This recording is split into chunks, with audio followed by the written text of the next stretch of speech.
Hey book friends. So November and December were hands down my best reading months of the whole entire year. It actually included two more of my all-time favorites for 2021 that I just read at the very end of December. So they didn't even make it into my video. But if I would have waited, I would have had 12 books for 2021 because my last two books were so good. So I'm going to talk about which two books those were at the end. But on top of those two new favorite books, I also had 4 5-star reads and 5 other 4-star reads, which is just amazing. And I am pulling in some of the books I read in November to share with you because I didn't make a November wrap up. So I wanted to make sure I told you about these books because they're so good. So let me hop in to my wrap up for November, December.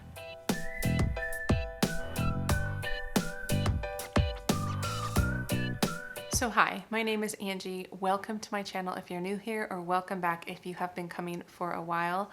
I did want to make the quick mention that since I have started this new book channel, if you are looking for any of my old book content, it is still over on my old channel, Science Mama. So that includes most of my videos from 2020 and 2021. So I definitely wanted to make mention of that because I have a lot of content over there, which I wish I could just move to this new channel, but I can't. It's still over there. But anyway, I just wanted to make mention of that before I hop in. So my plan for this video is to go through my 4-star reads and work my way up to my new 2 favorite books. But let's start with this book. So this is The Ninth Hour by Alice McDermott. And I would say, honestly, this is probably more of a 3.75 star book for me, but I did still enjoy it. This book is about an Irish immigrant family in the early 1900s, I believe, in Brooklyn, and the dad commits suicide early in the book, and that's mentioned on the back, so that's not a spoiler, but it sets in motion a lot of different events that happen in this family. For instance, the wife was recently pregnant, so then she's widowed, pregnant, has to figure out how she's going to sustain the family, and she ends up being taken in by the Catholic Church. So she starts working for the church, and she's just surrounded by the nuns. And that is really a lot of what this story is about, is understanding kind of that culture within these immigrant populations and the Catholic Church.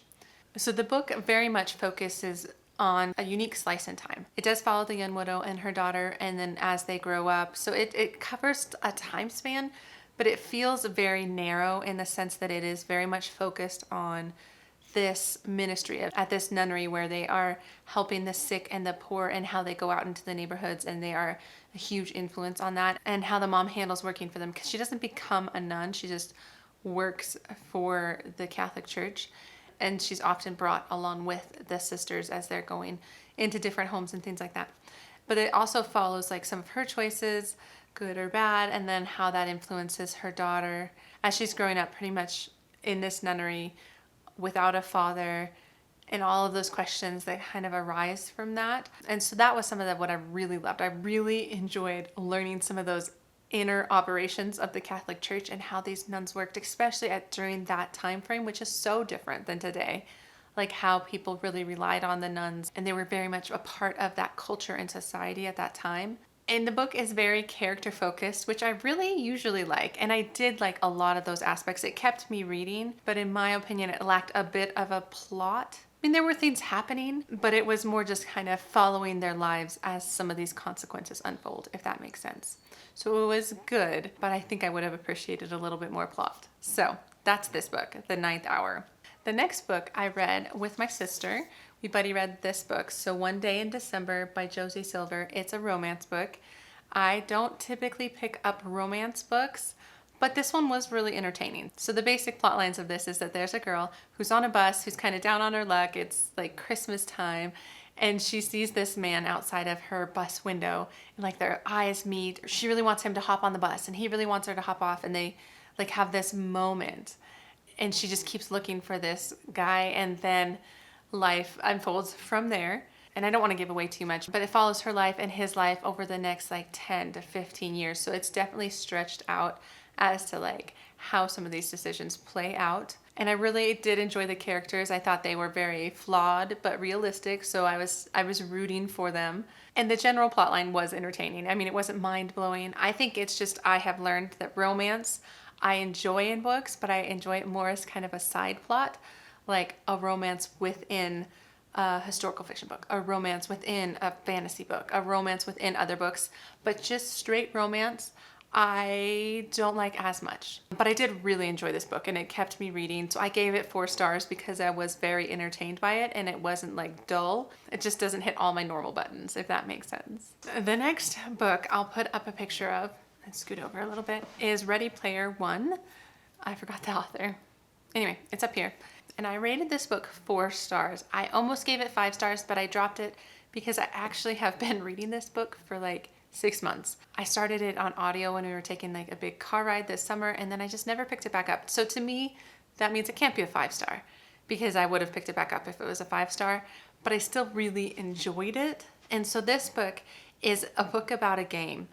It's kind of hard to describe, but it's a book about kind of this future society that is crumbling and nobody's doing very well, but there is this like alternate reality. I can't think of what the right term is, but it's this like game that people can enter into and they can live their life there. It's called the Oasis, where you can kind of leave your troubles behind and remake yourself and live as your virtual avatar, your virtual self sort of idea, which definitely there are some underlying messages here that like, let's not go this far. In my opinion, that's what the author was kind of saying is like, wow, we could just like lose ourselves into technology.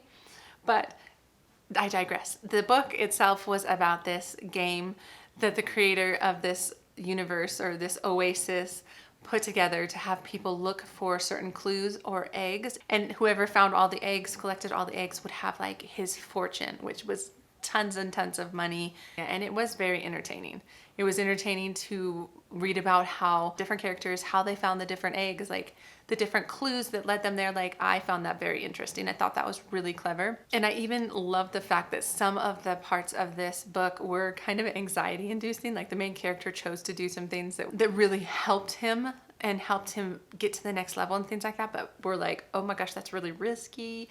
And so there's some parts there that I really enjoyed. Like I enjoyed that part. So it was a good book. It was very entertaining and I can see why so many people like it and it's so well loved. So Ready Player One, I finally finished that book in December. Okay, so the next book I picked up, I surprised myself by how much I liked this book. So it was this one. So it's They Never Learn by Layne Fargo. In this book, it's a thriller book. It's about a female serial killer. And it's told from her perspective, which I really haven't read too many serial killer books that are told from the perspective of the killer. This story was just so well done. It's basically where she kills men who are just terrible people, like they're rapists, they're abusers, and in some ways society has let them off. And she is just kind of like the bringer of the justice, if you will. So I don't want to say too much because it is a thriller book. And this book in particular had some twists and turns that were so good. It was so well written. Like I applaud the author's like ability to use like misdirection and just different pieces of information that make you really think that it's going a certain way, but it is not. And it was surprising, but it made sense because sometimes some twists just don't make sense. And this one was just good. That's probably why I gave this a 5 star. It's probably like more of a 4.75, but I rounded up to 5 star because it was just so good.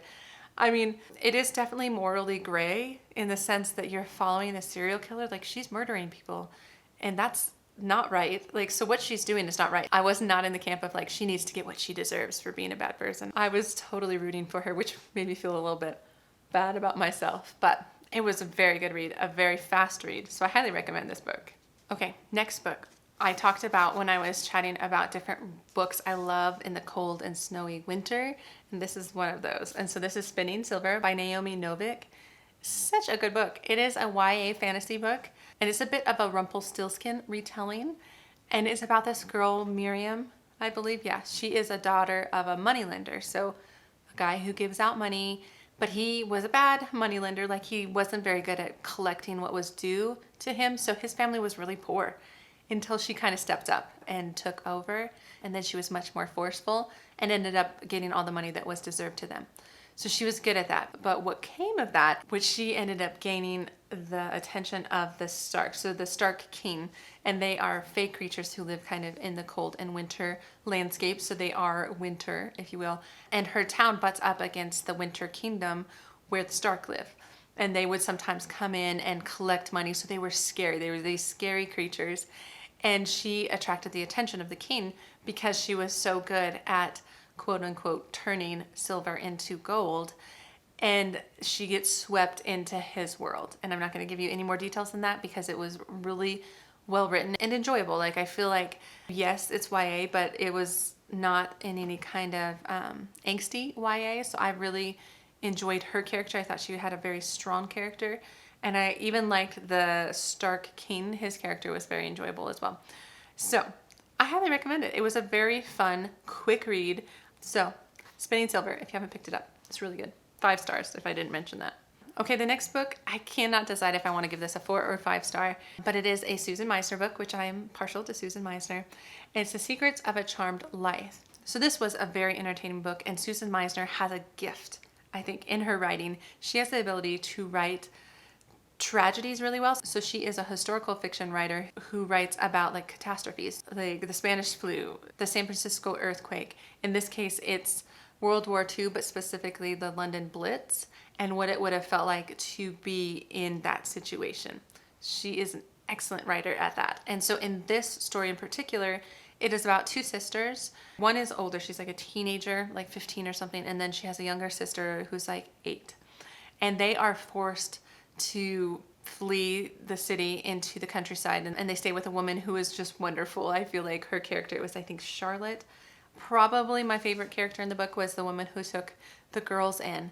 But there was some definite tension because the older daughter wanted to stay in London. She was trying to like start her career. She was into fashion and designing wedding gowns, and she had like this lead to potentially work with this like famous costume producer or something like that. So she did not want to be sent to the countryside. She just didn't care. And in her teenage 15-year-old self, that was the most important thing. Not her safety, not her sister, things like that. So you kind of get to know her character, and then the role of her younger sister and how they both end up back in London on the morning of the Blitz and what happens from there. It's just like, oh, heart-wrenching because you're just wondering, are they going to find each other? Did they survive? Is everybody okay? And what happened? Sort of idea. And Susan Meissner just does a good job of just really bringing you into the emotion of what it would have felt like to be a person who had their house bombed and just different things like that. So really good book. I really enjoyed it. I can't decide if it's a 4 or a 5. And maybe it's just because I didn't love that teenage character. I think her name was Emmeline. I didn't love her character. I felt like she was very selfish, but then again, she's a teenage character and she doesn't do a very good job of like thinking about like how her mother might feel. And so she kind of treated her mother terribly. Oh, I don't know. I'm still kind of going back and forth between 4 or 5 for this, but regardless, I really liked it. So, Secret of a Charmed Life. Next, though, my 2 new favorites. If I could redo my video for 2021 favorite books of the year, I would add these 2. These 2 books. So let me tell you about them, and you'll see why I love them so much. So this one first. This is The Hero of Ages by Brandon Sanderson. This is the 3rd book in the Mistborn series.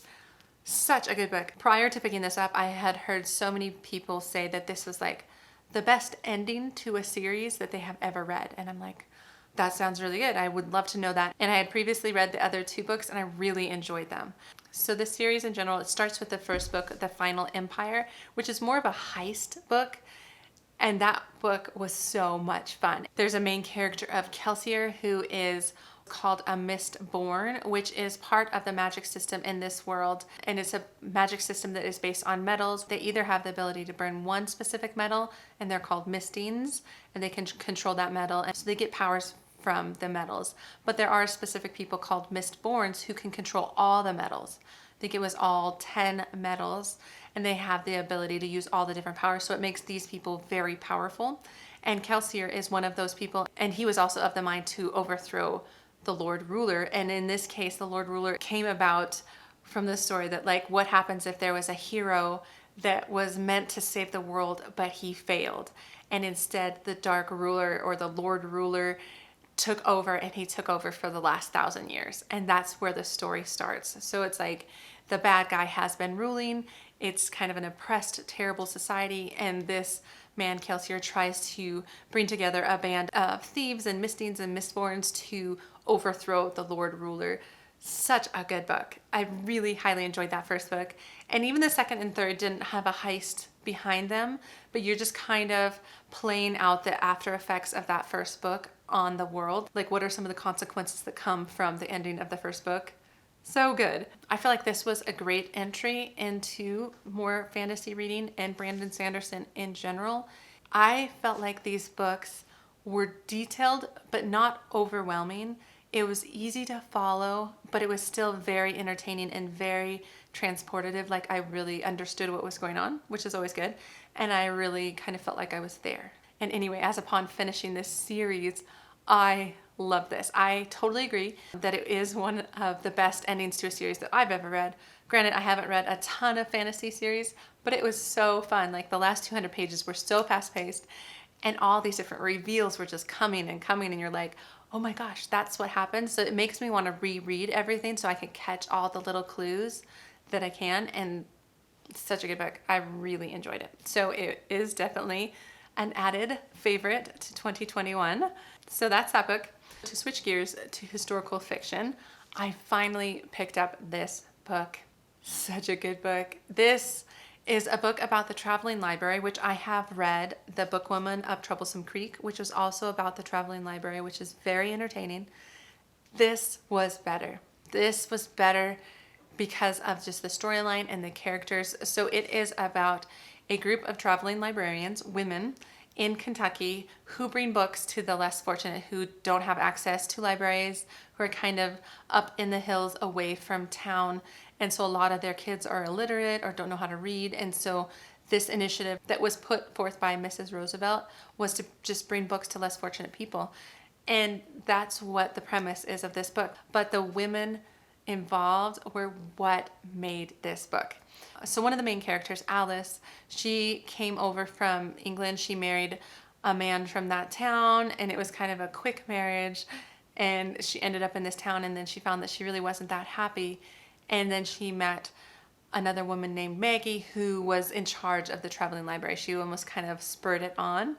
And Maggie was very much of a rebel. She didn't fit into the typical woman in that time frame. She was pretty brash. She kind of thought, she spoke her mind. She didn't want to get married. She had a lot of baggage from her father and her family that she just wanted to live her life and help out people with books. So she just had such a very strong and passionate personality. So anyway, those two characters met and became friends, and you get to experience through Alice how it would have felt to like start going up into the woods by yourself to some of these people who don't want to see you, but also how it feels when they do, and that they really appreciate your bringing them books.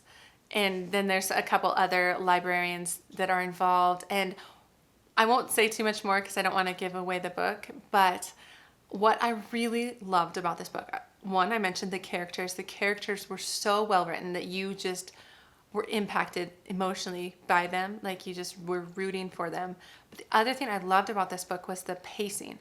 I love that it explained enough about what was going on, and then there was enough of like conflict and resolution. Like, you're kind of focusing on one of the characters and what's going on in their life more prominently. And then you know a little bit about what's going on in the other characters, but then it switches and then their storyline becomes more prominent. But regardless, you're loving all of the characters. There was just like conflict and a little bit of resolution, and then a little bit of resolution, and then a big, big conflict by the end. And you're just like, no, that's terrible. I can't believe they're in this situation. So good. I don't know if any of that made sense, but I really enjoyed this book. 5 stars. Definitely would have made my top 10. I don't know where it would have made my top 10, but definitely up in one of the higher spots if I would have just waited a couple of weeks to make my video. But anyway, I'm just letting you know in this wrap up that this would have been a favorite. So anyway, those are the books that I have been reading over the past couple months. It has been a really good reading season, which I have just loved. This time of year is my favorite for just cozying up with a book. So I'm thankful I got some good ones in there. Let me know down below if you have read any of these books. Did you love them? What did you think? Let me know. That is what I have for this video. Thank you for taking the time to watch. Give it a thumbs up if you liked it. Subscribe if you're not already subscribed. And otherwise, I'll see you in the next book video. All right, guys, take care.